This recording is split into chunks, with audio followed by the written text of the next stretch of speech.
नमस्कार दोस्तों, स्वागत है एक बार फिर से हमारे YouTube चैनल पर। मित्रों, आपने विक्रम बेताल की कहानियां तो सुनी और देखी भी होंगी।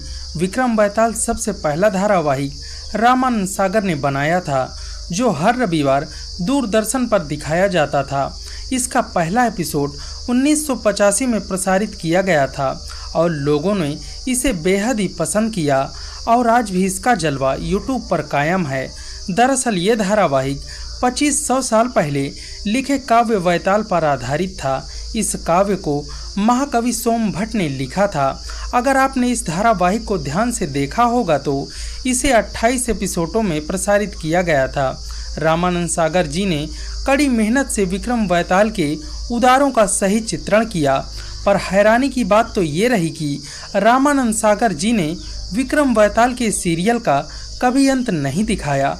उन्होंने ना ही आखिरी कहानी हमें दिखाई, जिसके सवाल का जवाब विक्रम बेताल नहीं दे पाया और ना ही ये बता पाया कि विक्रम उस पेड़ पर लटकी लाश को उस पेड़ से लाने में सफल हुआ या नहीं हुआ। सवाल ये उठता है कि रामानंद सागर जी को क्या यह डर था कि जनता के बीच हड़कंप मच सकता था? क्या विक्रम का उस आखिरी कहानी से जुड़े सवालों का जवाब न दे पाना विक्रम की हार को दर्शा सकता था? कारण कुछ भी रहा हो, वो आखिरी कहानी बेहद अजीब और अलग सी है। इस वीडियो में हम वही कहानी आपके लिए लेकर आए हैं जो टीवी पर कभी नहीं दिखाई गई, ना ही आपने कभी सुनी होगी। तो बिना समय गवाए आइए शुरू करते हैं विक्रम बेताल की वो कहानी। हमेशा की तरह विक्रम ने बेताल को अपने पीठ पर बिठा लिया और तांत्रिक की गुफा की ओर बढ़ चला। आज रात बहुत भयंकर प्रतीत हो रही थी, मानो सब कुछ थम सा गया हो। तभी बेताल हंसता हुआ बोला, विक्रम, तू मुझसे पक चुका होगा, तू अपनी जिद छोड़ क्यों नहीं देता? विक्रम मंद मंद मुस्कुराता रहा पर कुछ नहीं बोला। बेताल फिर बोला, तू बहादुर, चतुर और कर्मठ तो है ही, पर ढीठ भी है। चलो कोई बात नहीं, रास्ता लंबा है। आज मैं तुम्हें एक विचित्र कहानी सुनाता हूँ। ध्यान से सुन विक्रम, क्योंकि इस कहानी से जुड़ा एक सवाल मैं तुझसे पूछूंगा। अगर तू सही बोला तो मैं उड़ जाऊंगा। अगर सवाल का जवाब जानते हुए भी तू चुप रहा तो मैं तेरे सर के टुकड़े टुकड़े कर दूंगा। अब ध्यान से सुन विक्रम। बहुत साल पहले दक्षिण राज में एक मंडलिक राजा राज्य करता था, जिसका नाम धर्मराज था। धर्मराज बहुत ही पराक्रमी राजा था। यही कारण था कि धर्मराज का छोटा भाई पृथ्वीसेन उससे ईर्ष्या करता था और सारा राज हथियाना चाहता था। धर्मराज की पत्नी ज्ञानवती को अपनी दासियों द्वारा ये खबर लग चुकी थी कि पृथ्वीसेन गद्दारी कर सकता है। एक रात पृथ्वीसेन ने राजा का कत्ल करवा दिया। धर्मराज के वफादार सेनापति को जब इसकी जानकारी मिली तो सेनापति ने सारी बात ज्ञानवती को बता दी। ज्ञानवती अपनी किशोरी पुत्री सोमवती को साथ लेकर अपने पिता के राज मैथिली की ओर चल पड़ी। खुद सेनापति और कुछ वफादार सिपाही उनके साथ थे। पृथ्वीसेन को जब ज्ञानवती के भागने का पता चला तो उसने अपने सैनिकों को उन्हें ढूंढकर खत्म करने का आदेश दिया। दोनों तरफ से सैनिकों के बीच भयानक युद्ध हुआ। सेनापति मारा गया। ज्ञानवती जैसे तैसे अपनी पुत्री को युद्ध से बाहर निकालकर एक घने जंगल में ले जाने में सामर्थ हो गई। वो दोनों भूख प्यास से तड़पने लगे। उन्हें थोड़ी दूर में एक तालाब दिखाई दिया। दोनों अपनी प्यास बुझाने के लिए तालाब की ओर चल पड़ी। उसी जंगल में एक सेठ अपने पुत्र के साथ पास के नगर में जा रहा था। सेठ के पुत्र को पैरों के निशान दिखाई दिए, साथ ही पैरों के पाजेब भी उसे दिखाई दिए।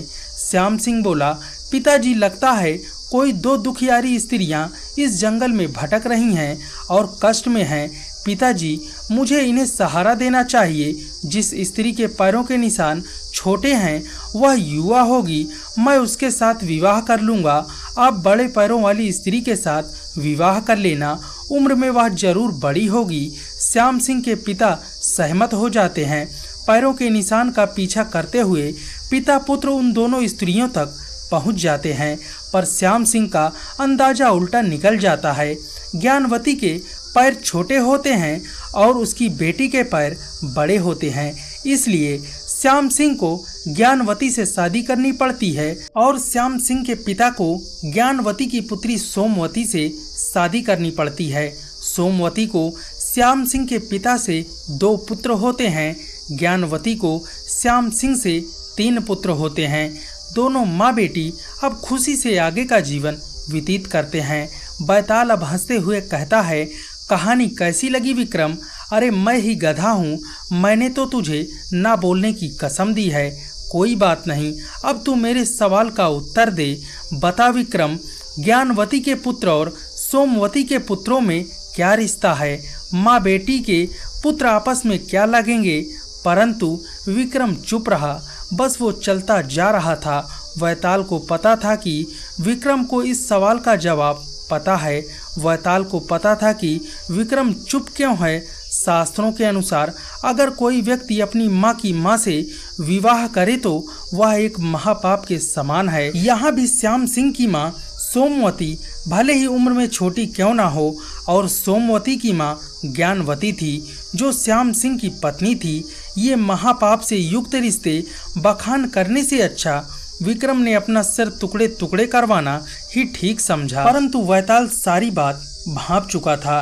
बैताल बोला, वाह विक्रम, धन्य हो तुम, धन्य हो तुम्हारा कुल। तुम बहादुर, निडर, कर्मठ, बुद्धिमान तो हो ही, साथ ही तुम हिंदू सनातन धर्म के सच्चे अन्यायी भी हो। विक्रम, मेरी बात ध्यान से सुनो।